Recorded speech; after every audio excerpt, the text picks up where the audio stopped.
السلام عليكم ورحمة الله وبركاته.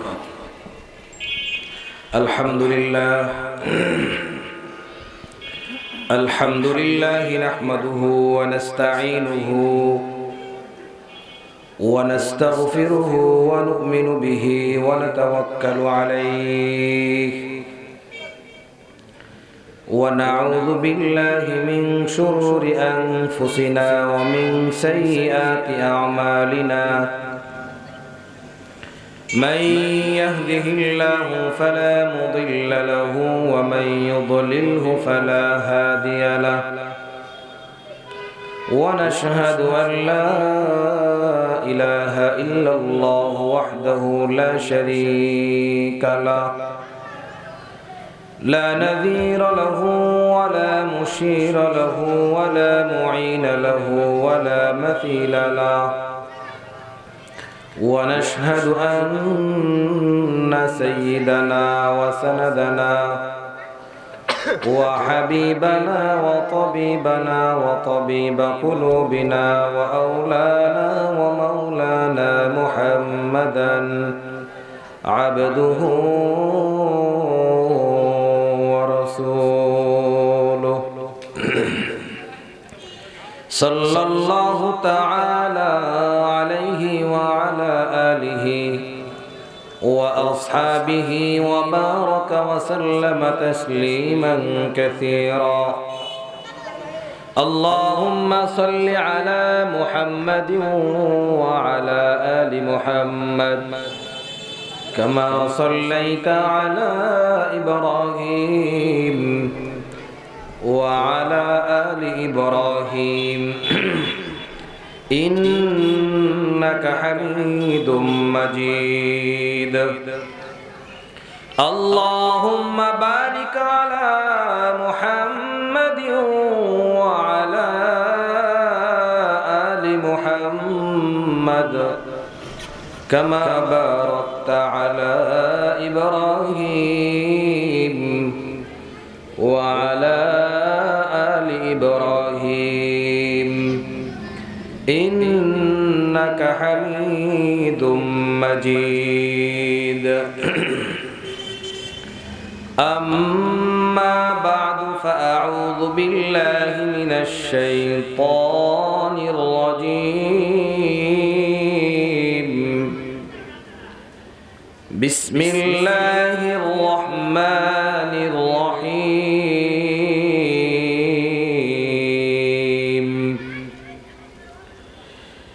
إن الذين قالوا ربنا الله ثم استقاموا تتنزل عليهم الملائكة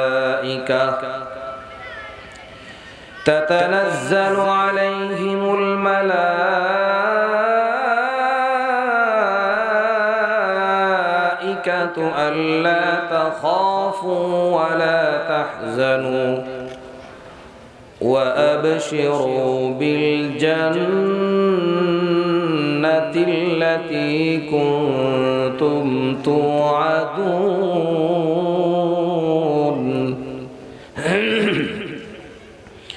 نحن أولياؤكم في الحياة الدنيا وفي الآخرة ولكم فيها ما تشتهي أنفسكم ولكم فيها ما تدعون نزلا من غفور رحيم. سبحانك لا علم لنا إلا ما علمتنا إنك أنت العليم الحكيم. سبحان الله وبحمده سبحان الله العظيم. हम दरगाह तो जूयम हम दरकार तो पूयम हम तौहीद तो गोयम के बतौहीद सजाई तो खुदावंद यमीनी तो खुदावंद यसारी तो खुदावंद ज़मीनी तो खुदावंद समाई अहदुन लैसा कमिस्ली समदुन लैसा कफदली लिमनिल मुल्कु तुगोई तु सजावार खुदाई मालिका दिक्रत गोयम के तु पाकी खुदाई नरवम मंबजुजारा के तु आरा के नुमाई हम दरगाह तो जुयम हम दरकार तो पूयम हम तौहीद तो गोयम के बतौहीद सजाई। अल्हम्दुलिल्लाह আল্লাহ সুবহানাহু ওয়া তাআলার দরবারে অসংখ্য শুকর যে আল্লাহ তাআলা আমাদেরকে এই দ্বীনি একটি মুহূর্তে জলসায় এসে বসার জন্য তৌফিক দিয়েছেন, কিছু দ্বীনি আলোচনা করা এবং শোনার জন্য সুযোগ করে দিয়েছেন। এই জন্য সেই মহান সত্তার দরবারে শুকরিয়া জ্ঞাপন করতেছি আলহামদুলিল্লাহ। অসংখ্য দুরুদ ও সালাম সাইয়্যিদুল আম্বিয়া হুদাল্লিল আলামিন শফিউল মুযনিবিন জনাবে মুহাম্মদুর রাসূলুল্লাহ সাল্লাল্লাহু আলাইহি সাল্লামের রওজা পাকের উপর। সম্মানিত মুসল্লিয়ান ইকরাম, স্বল্প সময় আলোচনা হবে, এরপর ধারাবাহিকভাবে ইনশাআল্লাহ আমাদের যে নিজাম যে তরতিব আছে ইনশাআল্লাহ উলামা ইকরাম এসে আলোচনা করবেন। এর আগে আমি কিছু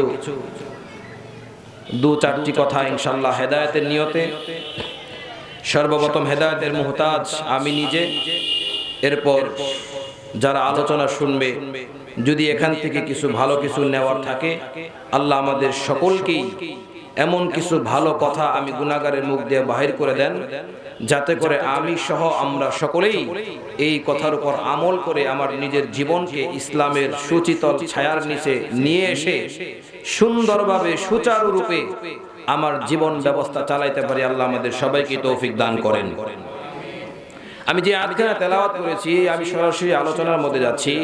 আমরা এখনো যারা বাহিরে এদিক সেদিক ঘোরাফেরা করতেছি আমরা সকলকেই উদারতা আহ্বান জানাচ্ছি যে আমরা দ্রুত একটু تتنزل عليهم الملائكة ألا تخافوا ولا تحزنوا وأبشروا بالجنة التي كنتم توعدون। মুসলমান গুনাহগার উম্মতদেরকে আল্লাহর হাবিব আল্লাহর কাছ থেকে সুন্দর সুরলিত কণ্ঠে আল্লাহর কাছ থেকে যে বিধানটা আমাদের কাছ পর্যন্ত নিয়ে আসলেন, আল্লাহর হাবিব জনাবে মুহাম্মদুর রাসূলুল্লাহ সাল্লাল্লাহু আলাইহি ওয়াসাল্লাম উম্মতের জন্য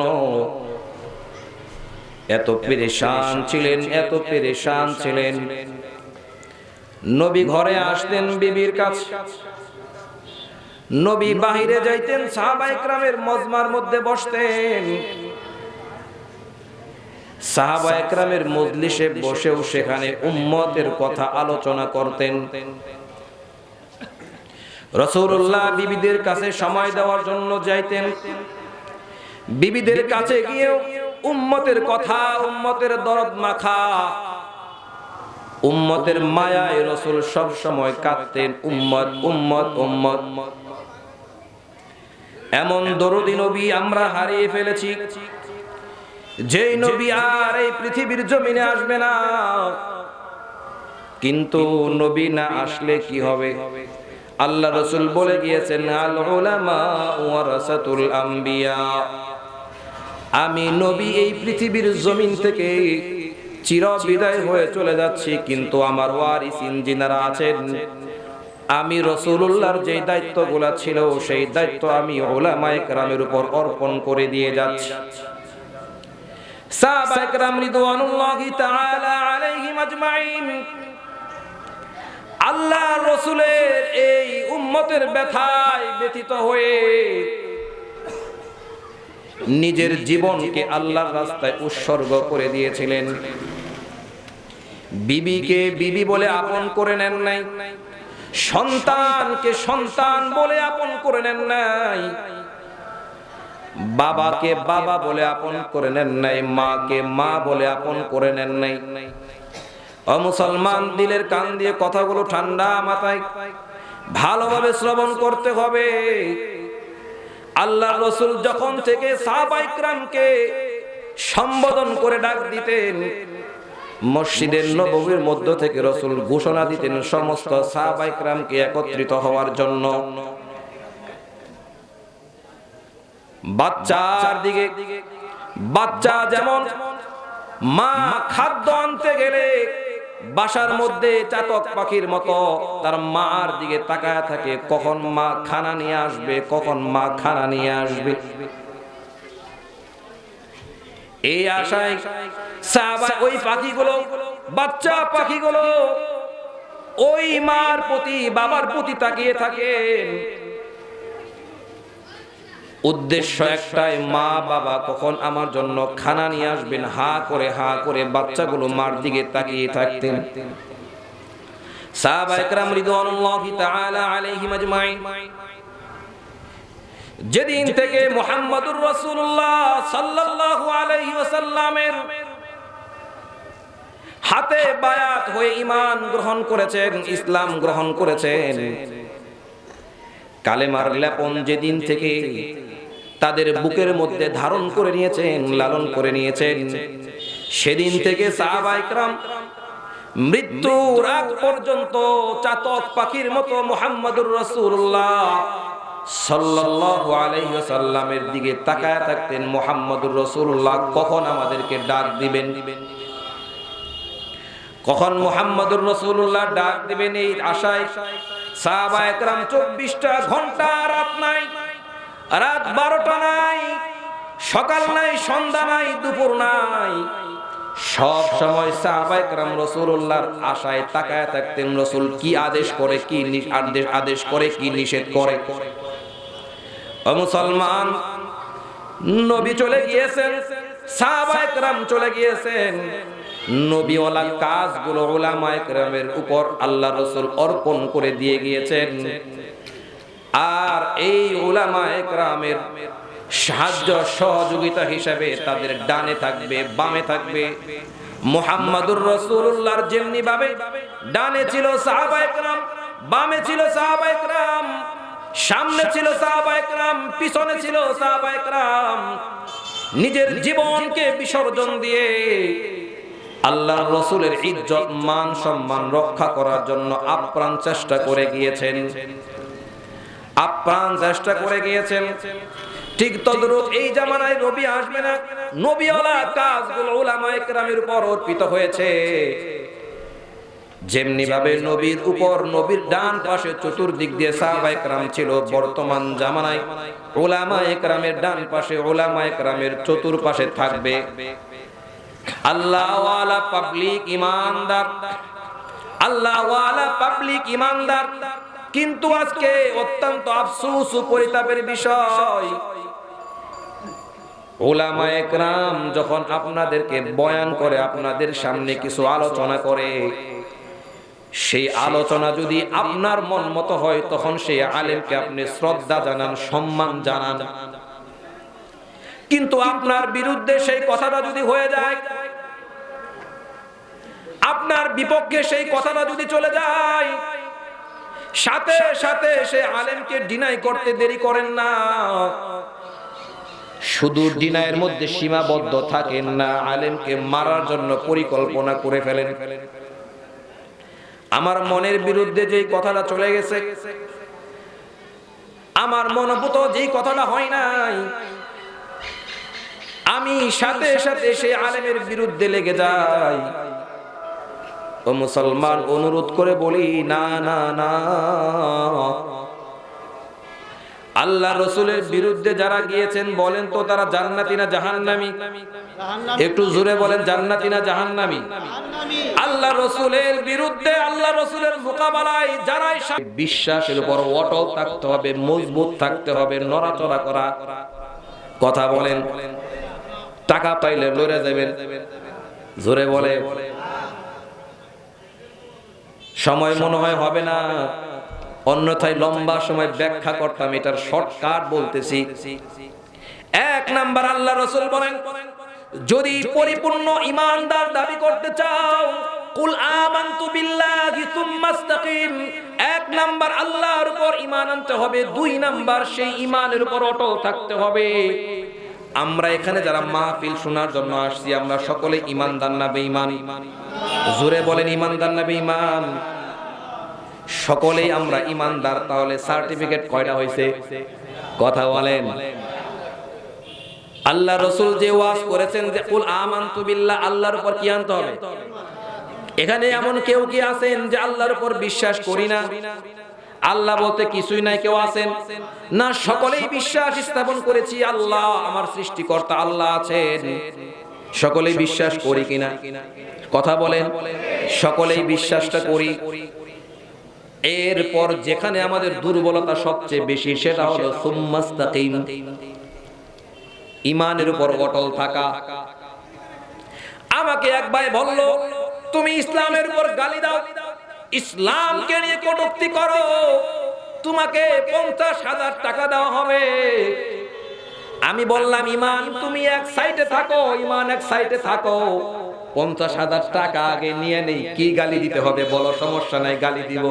এমন জাতের বাংলাদেশে মুসলমান আছে কিনা? জোরে বলেন, আছে কিনা? ঈমানকে 50,000 টাকা না, 50,000 টাকা না, বেয়াদবি মাফ করবেন, একটা সিগারেটের বদলে ঈমানকে বিক্রি করে দেয়। কথা বলেন। ঈমানকে এমন ভাবে বিক্রি করে, এমন ভাবে বিক্রি করে, কয় তোমাকে সিগারেট খাওয়াইলাম, বিড়ি খাওয়াইলাম, নাস্তা খাওয়াইলাম, ভাত খাওয়াইলাম, টাকা কিছু দেওয়া লাগবে না। না না, কয়েবার নেতা বলেন কি করতে হবে, আপনি শুধু অর্ডার করেন। কয়েবার যেমনে মন চায় সেভাবে মোল্লাদেরকে গালি দে, ইসলামকে গালি দে। মুসলমান জবান আল্লাহর নিয়ামত, বলেন জবান কি? সবাই বলেন জবান কি? জবান আল্লাহর নিয়ামত। আপনি একটু বসে বসে চিন্তা করেননি কত বড় নিয়ামত জবান আল্লাহ আপনাকে দিয়েছেন? এই জবানটা কত বড় দামি, যার জবান হারিয়ে ফেলেছে তার কাছে গিয়া জিজ্ঞাসা করেন। যে জন্মগতভাবে বুবা, কথা বলতে পারে না, এই লোকের কাছে জিজ্ঞাসা করেন যে জবান কত বড় দামি। আরো সহজে বলি, ইহানত করার জন্য না, ইহানত করার জন্য না, হাজী সেলিমের কাছে গিয়া জিজ্ঞাসা করেন জবানটা কত বড় দামি। কথা বলেন। এই জবান যখন ভালো ছিল, যখন যা মন চায় তাই বলেছে, যেমনি মন চায় সেভাবে ব্যবহার করেছে। এখন গিয়ে হাজী সেলিমের কাছে জিজ্ঞাসা করেন, রে হাজী সেলিম, এই বয়সটা যেভাবে মন চায় সেভাবে পার করেছো, মঞ্চে দাঁড়িয়ে দাঁড়িয়ে যা বলতে মন চায় তাই বলেছো, যেই আল্লাহ জবান দিয়েছিল সেই আল্লাহ জবানটা তোমার কাছ থেকে ছিনিয়ে নিয়ে গিয়েছেন। বলো তো আজকে যেভাবে মন চায় সেভাবে কথা বলতে পারো কিনা? দেখবেন ঝড় ঝড় করে চোখের পানি ছেড়ে দিয়ে কাঁদে, ঝড় ঝড় করে ছেড়ে দিয়ে চোখের পানি ছেড়ে দিয়ে কাঁদে। এই জন্য জবানটা বড় নিয়ামত। বলেন কে দিয়েছেন?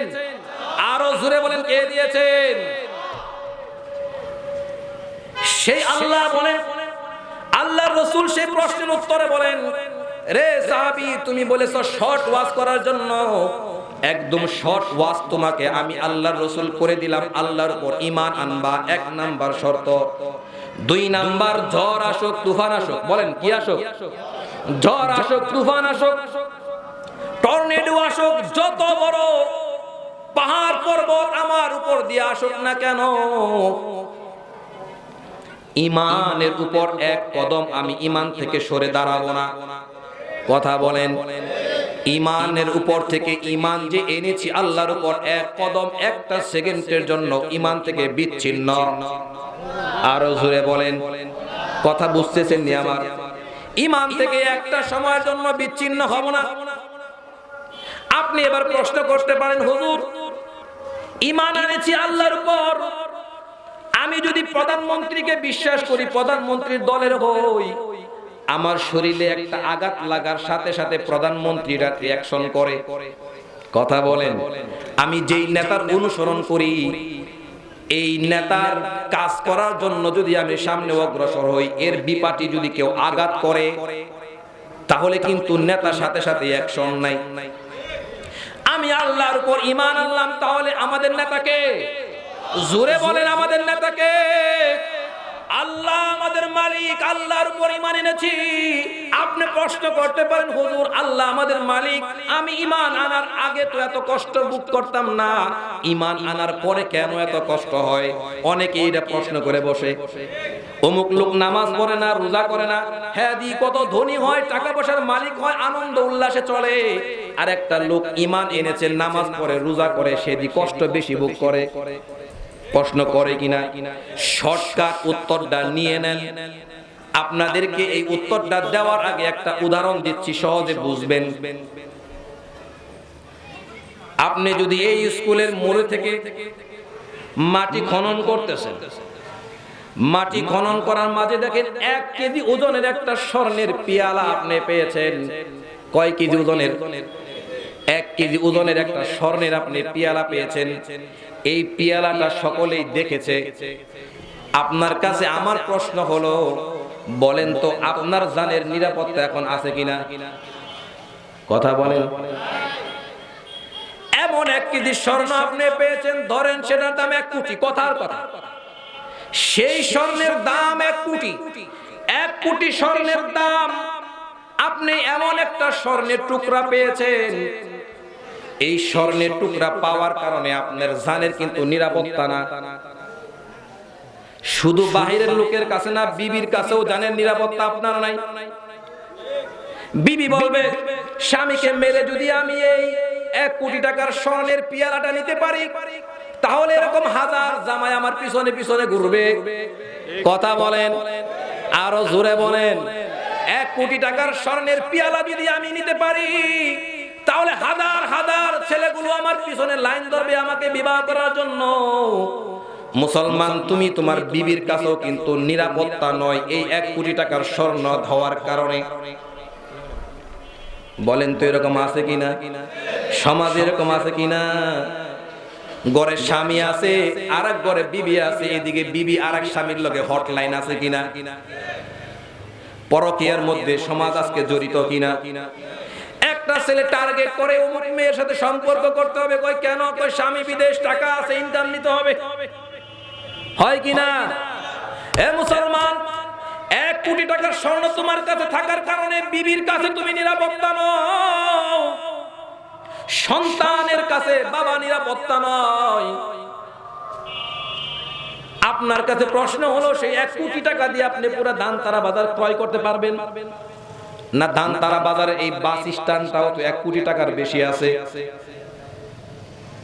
আপনার কাছে আমার জিজ্ঞাসা হলো, সর্বশেষ যেই লোকটা জান্নাতে যাবে, কথাগুলা বুঝিয়েন। কোন বাতিল লোক যদি এই প্রশ্ন করে, আজকের ওয়াজটা যদি মনে রাখতে পারেন, আপনি নিজেই উত্তর দিতে পারবেন। সর্বশেষ যে ঈমানদারওয়ালা, যে ঈমানওয়ালা সর্বশেষ জান্নাতে যাবে, বলেন তো এই 10 এই দুনিয়ার সমান কয় দুনিয়া সমান জান্নাত পাবে?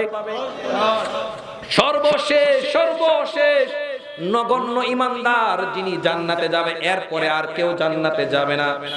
এই লোকটারও জান্নাতটা হবে এই দুনিয়া থেকে 10 দুনিয়া সমপরিমাণ বড় জান্নাত। বিশ্বাস হয় কিনা? দিলের বিশ্বাস না মুখের বিশ্বাস? দিলের বিশ্বাস যদি হয়ে থাকে, তাহলে তো প্রশ্নের উত্তর হয়ে গেছে। 1 কোটি টাকা স্বর্ণ আর আপনি থাকার কারণে বিবির কাছে আপনি নিরাপত্তা নয়, ভাইয়ের কাছে ভাই নিরাপত্তা নয়, বাবার কাছে সন্তান নিরাপত্তা নয়, গ্রামবাসীর কাছে লোকটা নিরাপত্তা নয়। আর আপনি এত বড় জান্নাত পাবেন, এত বড় জান্নাত পাবেন, আপনার কিভাবে আপনি ধারণা করতে পারেন আল্লাহর পরীক্ষা আসবে না? কথা বলেন, আপনি কিভাবে এটা ধারণা করেন আপনার পরীক্ষা? আল্লাহ আপনাকে পরীক্ষা করবে না, কিভাবে ধারণ করলেন, কিভাবে ধারণা করলেন? এই জন্য আল্লাহ বলেন, বান্দারে তুমি ঈমান আনার সাথে সাথে তুমি জান্নাত নামক যে বাড়িটা আমি তোমাকে দিব, সেই বাড়ির উপযুক্ত কিনা এই জন্য আমি তোমাকে বারবার বিভিন্ন কাজে আমি পরীক্ষা করব। সন্তান নিয়ে পরীক্ষা করব, ভিখারি বানায় পরীক্ষা করব, আমি তোমাকে সমাজের মধ্যে লাঞ্ছিত করে পরীক্ষা করব। কথা বলেন, সমাজে মূল্যহীন কথা মাফ করবেন, বেয়াদবি মাফ করবেন। আজকের সমাজে যেই লোকটা নামাজি, আজকের সমাজে যেই লোকটা আল্লাহওয়ালা, এই লোকটাই সমাজের মধ্যে সবচেয়ে নিরীহ, সমাজে কারোর কাছে দাম পায় না। কথা বলেন। আর যেই লোকটা চাপাবাজি করে ঘুষ খাইতে পারে, মানুষের পকেট মারতে পারে, মন যেভাবে মন চায়, হাজার হাজার মানুষের সামনে বুকের মধ্যে ছুরি ঢুকায় দিতে পারে, এই আজকের সমাজের নেতা। কথা বলেন। আল্লাহ কয় না না না না, ফাও কথা বলতেছি না, কোরআন দিয়ে বলতেছি। ইন্নাল্লাযীনা ক্বালু রাব্বুনাল্লাহ, ওয়াজটা মনে আসেনি? শর্টকাটে জান্নাতে যাব, মনে আসেনি? আল্লাহ রাব্বুল আলামিন বলে, বান্দারে তুমি যদি শর্টকাটে জান্নাতে যাইতে চাও, সহজ দুইটা আমল করবা, দুইটা আমল। একটা হলো রাব্বুনাল্লাহ, ইন্নাল্লাযীনা ক্বালু রাব্বুনাল্লাহু সুম্মা ইসতাকামু। আরো সহজে বলি, কোন বান্দা যদি, কোন জমির মালিক যদি দাবি করে এটা আমার জমি, কি দেখাইতে হবে? দলিল ছাড়া যদি দাবি করি বলেন তো মায়ের একটাও মাটিতে পারবো নি। কথা বলেন।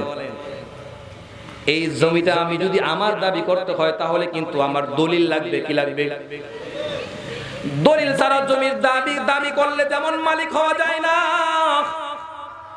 আল্লাহ বলে, বান্দারে নিশ্চয় আমি দলিল দিলাম, আমি তোরে দলিল দিয়া দিলাম। ইন্নাল্লাযীনা ক্বালু রাব্বুনাল্লাহ, বান্দারে নিশ্চয় আমি আল্লাহ তোমার দলিল করে দিলাম। যদি তুমি আমি আল্লাহকে রব বলে স্বীকার করতে পারো, যদি তুমি আমি আল্লাহকে রব বলে স্বীকার করতে পারো, আমি আর সকলে আল্লাহকে রব বলে স্বীকার করছি কিনা? সবাই বলেন আল্লাহকে আল্লাহ মানেন। আল্লাহকে যদি আল্লাহ মানেন, আল্লাহ বলেন সুম্মাস্তাকামু। শর্টকাট জান্নাতে যাব। লম্বা ওয়াজ মনে থাকবে না, লম্বা ওয়াজ করলে আমার মনে থাকবে না। এমন শর্টকাট ওয়াজ করবেন, এমন শর্ট ওয়াজ করবেন যে ওয়াজটা শোনার পরে সারা জীবন আর ভুলি না, এবং মৃত্যু হইতে দেরি, জান্নাতে যাইতে যেন দেরি না হয়। মুসলমান দিলের কান দিয়ে কথাগুলো শুনেন। এই দুনিয়াতে চিরস্থায়ী থাকবো না। কে কে থাকবেন চিরস্থায়ী? কথা বলেন, আছেন কেউ? কোন নেতা, কোন নবী, কোন মুতামিম, কোন আলেম, হিন্দু হোক মুসলমান হোক, সকলের এই মৃত্যুর স্বাদ গ্রহণ করতে হবে। কথাটা ভালো করে শুনেন, দিলের কান দিয়ে, মনের কান দিয়ে কথাটা শুনেন। আল্লাহ বলেন, ইন্নাল্লাযীনা ক্বালু রাব্বুনাল্লাহ সুম্মা ইসতাকামু। বান্দারে তুমি শর্টকাটে জান্নাতে যাইতে হলে ওয়াজ যদি লম্বা সময় মনে না থাকে, একটা কথার উপর তুমি অটল থাকিও, সেটা হলো আল্লাহ আমার রব। বলেন কে? শিরিক করিও না, আল্লাহর সাথে কাউকে শরীক করিও না। আল্লাহ কয়জন? আরো জোরে বলেন, আল্লাহ কয়জন? মন থেকে, দিল থেকে একবার আল্লাহকে ডাক দেন, আল্লাহ। আরো জোরে ডাক দেন, আল্লাহ। এই আল্লাহকে এক বলে স্বীকারোক্তি দিয়েছি, এরপর আল্লাহ আপনার উপর ঈমান এনেছি। আমাকে যদি বলে 50 লক্ষ টাকা, 50 কোটি টাকা তোমাকে ঘুষ দেওয়া হবে, তুমি এই ইসলামের বিরুদ্ধে কথা বলবেন? কথা বলেন। 50 কোটি টাকা ক্ষণস্থায়ী, আর এই 10 দুনিয়ার সমপরিমাণ সর্বনিম্ন যে জান্নাতে যাবে, তাহলে বুঝেন জান্নাতটা কত দামি। আপনারা কি সবার পরে জান্নাতে যাইতে চান না আগে জান্নাতে যাইতে চান? তাহলে যেই লোকগুলো আগে জান্নাতে যাবে, তাহলে সেই লোকটা কত বড় জান্নাত পাবে, কত বড় জান্নাত পাবে। সুবহানাল্লাহ। এই জান্নাতে যাইতে হলে একটা সিস্টেম আছে, ঠিক কি না? বারান্দা থেকে ঘরে ঢুকতে হলে কি লাগবে? দরজা, ঠিক না? বারান্দা থেকে ঘরে ঢুকতে হলে দরওয়াজা লাগবে। দরওয়াজা ছাড়া ঘরে ঢোকা যাবে না। জান্নাত নামক বাড়ি আমি যাব, মাঝখানে দরজা একটা, কি বলেন তো?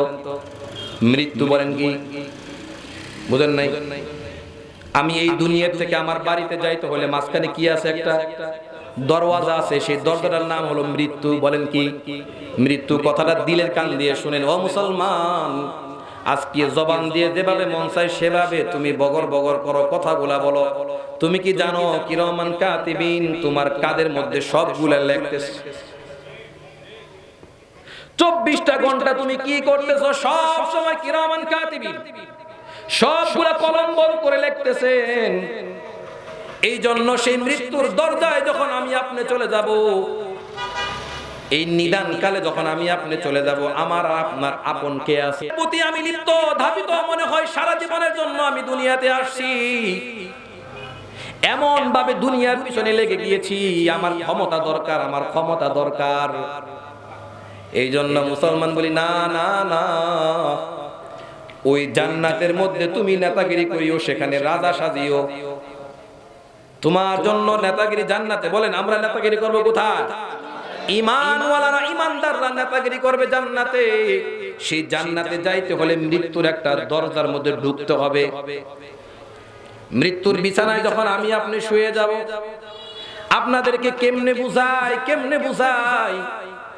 আমার দাদা দাদি, আপনাদের দাদা দাদি, আব্বা আম্মা যাদের কবরবাসী হয়ে গিয়েছে, চলে গেছে, এই পাশেই গোরস্থান। একটু চিন্তা করিয়ে দেখেন, যেই ব্যক্তিরা মৃত্যুর যন্ত্রণায় পড়ে তার পাশে বসে থাকবেন, দেখবেন চোখগুলা উল্টিয়ে দেয়, এমন ভাবে থাবড়িয়ে ধরে, দুনিয়া থেকে যাইতে চায় না, এভাবে সোজা হয়ে বাঁকা হয়ে যায়, বাঁকা হয়ে যায়।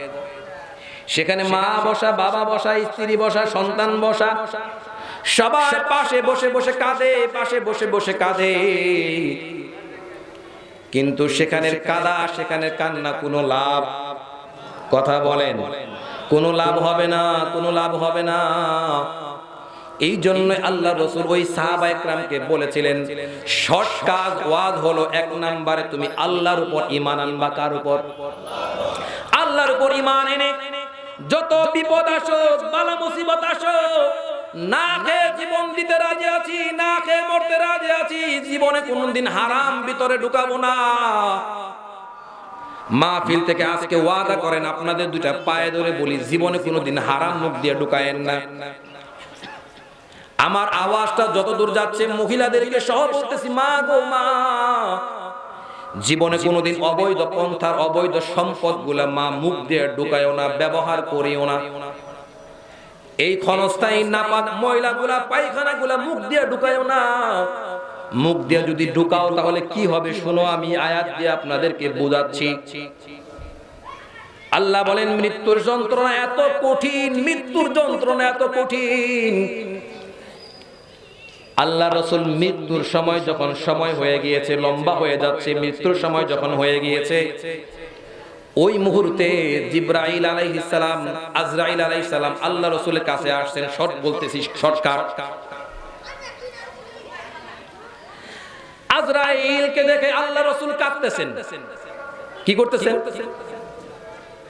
আল্লাহর রাসূলের কাঁদা দেখে আজরাইল বলতেছে, ইয়া রাসূলুল্লাহ, আপনি কি ফাতেমার জন্য কাঁদতেছেন? কয় না না, ফাতেমার জন্য কাঁদি না। কয় কার জন্য কাঁদেন? আপনার হাসান হুসাইনের জন্য কাঁদেন। কয় না না, ইয়া রাসূলুল্লাহ, আপনি কার জন্য কাঁদেন? আপনি কার জন্য কাঁদেন? আজরাইলের প্রশ্নের উত্তরে আল্লাহ রাসূল বলেন, রে আজরাইল, আমি কাঁদি আমার গুনাহগার উম্মতের জন্য। আমি নবী দুনিয়া থেকে বিদায় হয়ে যাচ্ছি। ছোট্ট ছোট্ট সন্তান, বাবা মা, এই উভয়ে যদি মারা যায়, এই সন্তানের জিম্মাদার কে হবে? সন্তানগুলা নিরাশ হয়ে যায়, তাদের অভিভাবকহীন হয়ে যায়। আল্লাহ রাসূল বলেন, আমি যদি দুনিয়া থেকে বিদায় হয়ে যাই, আমি তো এদের অভিভাবক ছিলাম। সাহাবা একরাম কোনো বিপদে পড়লে দৌড়ে আমার কাছে আসতে। সাহাবা একরাম ক্ষুধার্ত অবস্থায় থাকলে আমি নবীর চেহারার দিকে তাকাইলে তাদের পেট ভরে যাইত। সুবহানাল্লাহ। তাদের অভিভাবক ছিলাম। এখন যদি আমি দুনিয়া থেকে বিদায় হয়ে যাই, তাহলে এই সাহাবা একরামের অভিভাবক কে হবে? তাদের জিম্মাদারি কে হবে? এই জন্য আমি কাঁদি। জিবরাইলকে আল্লাহ রাব্বুল আলামিন পাঠাইলেন, রে জিবরাইল, আমার হাবিবকে কান্না করতে বন্ধ করেন, আমার রসুল যেন কাঁদে না। আল্লাহর রসুলকে জিবরাইল বলেন, ইয়া রাসূলুল্লাহ আপনি কাঁদিয়েন না। জিবরাইল বলে, ইয়া রাসূলুল্লাহ আপনি কাঁদিয়েন না। কই আমি কাঁদি, আমার উম্মতের জিম্মাদারি কে গ্রহণ করবে? আমি দুনিয়া থেকে বিদায় হয়ে গেলে আমার গুনাহগার উম্মতগুলা কার কাছে আসবে? কার কাছে আসবে? কাকে দেখে কলিজাটা ঠান্ডা করবে? কার কাছে আসবে?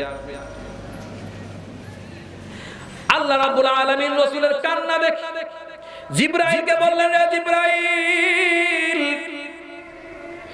আপনি আমার হাবিবকে বলে দেন, দুনিয়ার থাকতে যেমনি ভাবে উম্মতের জিম্মাদারি ছিল মুহাম্মদুর রাসূলুল্লাহ আপনি নিজে ছিলেন, আজকে মৃত্যুর সময় ওয়াদা দিলাম রে নবী, এই দুনিয়া থেকে বিদায় হওয়ার পর আপনার গুনাহগার উম্মতের জিম্মাদারি স্বয়ং আমি আল্লাহ নিজে হয়ে যাব।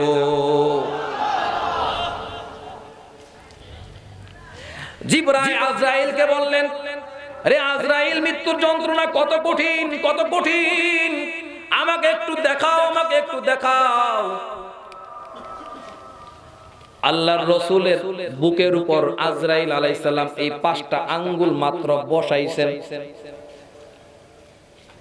বসানো মাত্রই সেখান থেকে উঠায় নিছেন। আল্লাহর রাসূল জিবরাইলকে আজরাইলকে বললেন, রে আজরাইল তুমি কি গোটা পৃথিবী আমার বুকের উপর চাপায়া দিছো কিনা? বললেন, না ইয়া রাসূলুল্লাহ, গোটা পৃথিবী আপনার বুকের উপর চাপায়া দেই নাই, শুধু 5টা আঙ্গুল আপনার বুকের উপর হাত দিয়েছি, তাও চাপ দেই নাই। আল্লাহ রাসূল আবার হাও মাও করে কেঁদে দিলেন, রে আজরাইল তোমার 5টা আঙ্গুলের ওজন যদি এরকম হয়, তাহলে আমার গুনাহগারের জানটা যখন তুমি কবজ করবে, আমার গুনাহগার উম্মত না জানি কত কষ্ট পায়, আমার গুনাহগার উম্মত না জানি কত কষ্ট পায়।